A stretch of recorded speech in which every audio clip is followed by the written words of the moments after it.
नमस्कार, स्वागत है दोस्तों। आज की बड़ी खबरों में मुख्य समाचार जानेंगे। जी हां दोस्तों, झारखंड में वोटिंग शुरू हो गई है।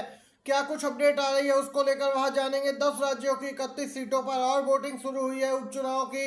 इसी प्रकार की तमाम बेहद बड़ी खबरों को जानने के लिए दोस्तों आप लोग लगातार साथ में बने रहिए। वहीं दोस्तों, अगर आप चैनल पर नए हैं तो आपसे रिक्वेस्ट है, चैनल को सब्सक्राइब करके घंटी के आइकन को जरूर दबाइएगा और वीडियो अच्छा लगे तो एक लाइक करके अपना समर्थन आप जरूर दर्ज करवाइए। चलिए दोस्तों, सबसे पहले और बड़ी खबर बताते हैं जो कि झारखंड से निकल के आ रही है। झारखंड की 43 विधानसभा सीटों पर वोटिंग शुरू। पूर्व सीएम चंपाई समेत 683 प्रत्याशियों की किस्मत दांव पर।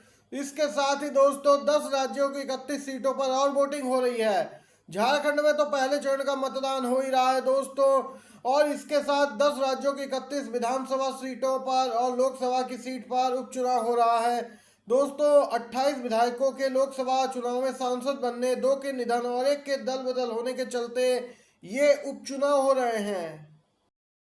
उद्धव ठाकरे के बाद नितिन गडकरी के हेलीकॉप्टर की भी चुनाव आयोग ने जांच की। भड़क गई थी शिवसेना। जी हां दोस्तों, आपको बताते चले एक ताजा अपडेट निकल के आई है। महाराष्ट्र के लातूर में केंद्रीय सड़क परिवहन और राजमार्ग मंत्री नितिन गडकरी के हेलीकॉप्टर की चुनाव अधिकारियों द्वारा जांच की गई। वह वहां चुनाव प्रचार के लिए पहुंचे थे। उनसे पहले शिवसेना उद्धव गुट के प्रमुख उद्धव ठाकरे की बैग की 2 बार जांच की गई थी। ठाकरे ने जांच को लेकर सवाल उठाया, पूरे घटना का वीडियो रिकॉर्ड करते हुए अधिकारियों को सबक सिखाने की बात कही थी। अब लातूर में चुनाव अधिकारियों के द्वारा दोस्तों भाजपा के पूर्व राष्ट्रीय अध्यक्ष और मौजूदा केंद्रीय मंत्री गडकरी के हेलीकॉप्टर में रखे बैगों की जांच की गई। इससे पहले दिन में चुनाव आयोग के सूत्रों ने उद्धव ठाकरे के बैग की जांच की थी दोस्तों। इसे यहाँ पर उद्धव ठाकरे ने एक मौके के तौर पे दोस्तों उठाया था मुद्दा और यहाँ पे बीजेपी को घेरा था, जिसके बाद चुनाव आयोग बैग फुट पे दिखा और देख सकते हैं दोस्तों नितिन गडकरी के हेलीकॉप्टर की बैग की तलाशी ली गई। तो दूसरी तरफ संविधान को खत्म करने के लिए 24 घंटे काम कर रहे हैं बीजेपी और आरएसएस के लोग।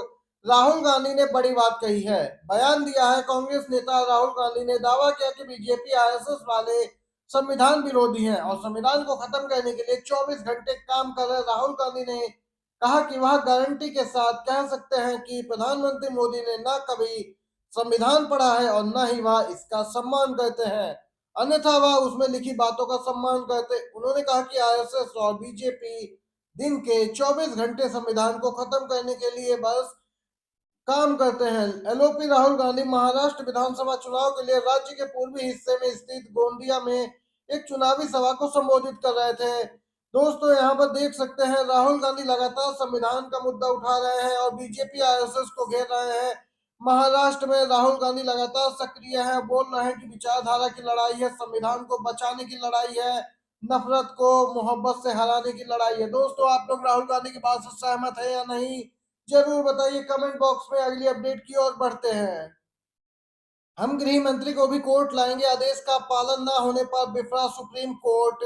सुप्रीम कोर्ट ने केंद्र शासित प्रदेश पुडुचेरी के सजा समीक्षा बोर्ड को कड़ी फटकार लगाई। कोर्ट ने यह फटकार अदालत के पूर्व निर्देश के बावजूद एक दोषी की माफी याचिका पर विचार करने में विफल रहने पर लगाई, साथ ही कड़ी चेतावनी दी। दोस्तों, रिपोर्ट के मुताबिक मामले की सुनवाई कर रही जस्टिस अभय अशोका और जस्टिस अगस्टिन जॉर्ज मसीह की खंडपीठ ने जेल महानिरीक्षक को बोर्ड कार्यशाली को स्पष्ट करते हुए हलफनामा दाखिल करने की बात कही और साथ ही चेतावनी दी कि वह कोर्ट के आदेशों की अवहेलना करने के लिए गृह मंत्री सहित बोर्ड के सदस्यों के खिलाफ अवमानना कार्रवाई शुरू करेगी। खंडपीठ ने नाराजगी जताते हुए कहा कि गृह मंत्री को अवमानना नोटिस जारी करेंगे। दोस्तों, देख सकते हैं ये केंद्र शासित प्रदेश पुडुचेरी एक के एक मामले को लेकर सुप्रीम कोर्ट ने जबरदस्त तरीके से फटकार लगाई और गृह मंत्री तक को यहाँ पर कोर्ट में लाने की बात कह दी।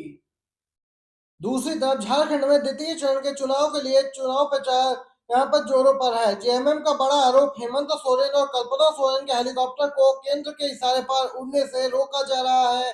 दोस्तों, झारखंड मुक्ति मोर्चा ने चुनाव आयोग, बीजेपी और केंद्र सरकार पर पार्टी के चुनाव प्रचार अभियान को बाधित करने का आरोप लगाया है। पार्टी के केंद्रीय महासचिव प्रवक्ता सुप्रियो भट्टाचार्य ने एक प्रेस कॉन्फ्रेंस में कहा कि हमारे नेताओं हेमंत सोरेन, कल्पना सोरेन के हेलीकॉप्टर को उड़ान भरने से रोकने की कोशिश की जा रही, यह सिर्फ बीजेपी साजिश के तहत कर रही आरोप लगाया गया कि कल्पना सोरेन का हेलीकॉप्टर आए दिन रोक लिया जाता है और दो हेलीकॉप्टर के बीच में एयरफोर्स का हेलीकॉप्टर उतारा गया। दोस्तों देख सकते हैं यहाँ पर जेएमएम यहाँ पे लगातार हमलावर है और यहाँ पर चुनाव आयोग पर भी निशाना साध रही है। चुनाव आयोग की मिली भगत बता रही बीजेपी से। महाराष्ट्र बीजेपी में कुछ भी नहीं है ठीक। अजीत पवार का रुख बता रहा है कोई बड़ा खेला हो गया है बीजेपी साथ। बटेंगे तो कटेंगे जैसे नारों की महाराष्ट्र में कोई जगह नहीं है। अजीत पवार लगातार बीजेपी के नफरती नारों पर आपत्ति जता रहे हैं। चुनाव आज यहाँ पे अजीत पवार के अगले कदम पर सबकी निगाहें रहने वाली हैं।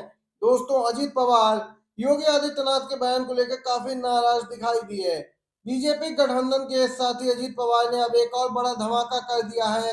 अजीत पवार ने खुलासा किया कि 2019 विधानसभा चुनाव के बाद अडानी ने एनसीपी और बीजेपी गठबंधन कराने की कोशिश की थी। एनसीपी और बीजेपी नेताओं की बैठक में अडानी भी शामिल हुए थे। अब सवाल उठ रहा है दोस्तों, क्या गौतम अडानी आधिकारिक तौर पर बीजेपी के लिए काम कर रहे हैं? ये सवाल उठ रहा। एक इंटरव्यू में महाराष्ट्र के मंत्री अजीत पवार ने कहा कि अडानी ने पवार और अमित शाह के बीच मध्यस्थता करा के एनसीपी को एनडीए का हिस्सा बनाने की कोशिश की थी, लेकिन यह कोशिश विफल हुई थी। कार्यभार संभालते ही एक्शन में दिखे सीजीआई खन्ना। जी हां, सुप्रीम कोर्ट में इस चीज पर लगाई रोक। आपको बता दें चीफ जस्टिस का पदभार ग्रहण करते ही जस्टिस संजीव खन्ना एक्शन में दिख रहे हैं और सुप्रीम कोर्ट में मामलों की तत्काल सुनवाई के लिए मौखिक रूप से उल्लेख पर रोक लगा दी। उन्होंने मामलों को तत्काल सूचीबद्ध करने और उन पर सुनवाई के लिए मौखिक उल्लेख करने की अनुमति नहीं दी जाएगी स्पष्ट किया है। वकीलों से किसी भी मामले की तत्काल सुनवाई के लिए ईमेल या लिखित पत्र भेजने का आग्रह किया है। आमतौर पर वकील दिन की कार्रवाई की शुरुआत में सीजीआई की अगुवाई वाली पीठ के समक्ष अपने मामलों पर तत्काल सुनवाई के लिए उनका उल्लेख करते हैं और अब दोस्तों यह व्यवस्था बदलने की और कदम उठाया गया है। सीजीआई ने स्पष्ट किया है कि अब यहाँ पे नया प्लान बनाया जाएगा। देख सकते हैं एक्शन में दिख रहे हैं सीजीआई संजीव खन्ना। क्या संविधान में लिखा है कि सरकार गिराने के लिए विधायक खरीदे जाएं? राहुल गांधी ने भाजपा से पूछे तीखे सवाल। कांग्रेस नेता एक बार फिर संविधान के मुद्दे को लेकर भाजपा और पीएम पर हमला बोला। उन्होंने भाजपा से सवाल पूछा कि क्या संविधान में लिखा है कि सरकार को गिराने के लिए विधायकों को खरीदना चाहिए? महाराष्ट्र के गोंदिया में एक जनसभा को संबोधित करते हुए राहुल गांधी ने ये बड़ी बात कही है। लगातार दोस्तों आप देख सकते हैं किस प्रकार से महाराष्ट्र में खेल किया गया था, पार्टियों में फूट डलाई गई और यहाँ पे बीजेपी ने अपना समर्थन देकर एनडीए की सरकार बनवाई। दोस्तों इस पूरे मामले को लेकर राहुल गांधी ने घेरा और यहाँ पर भाजपा से कई सवाल भी पूछे जिसका जवाब देते बीजेपी वालों को बन नहीं रहा है। यहाँ पर दोस्तों ये थे आज के मुख्य समाचार, बिग ब्रेकिंग न्यूज। वीडियो देखने के लिए बहुत बहुत धन्यवाद।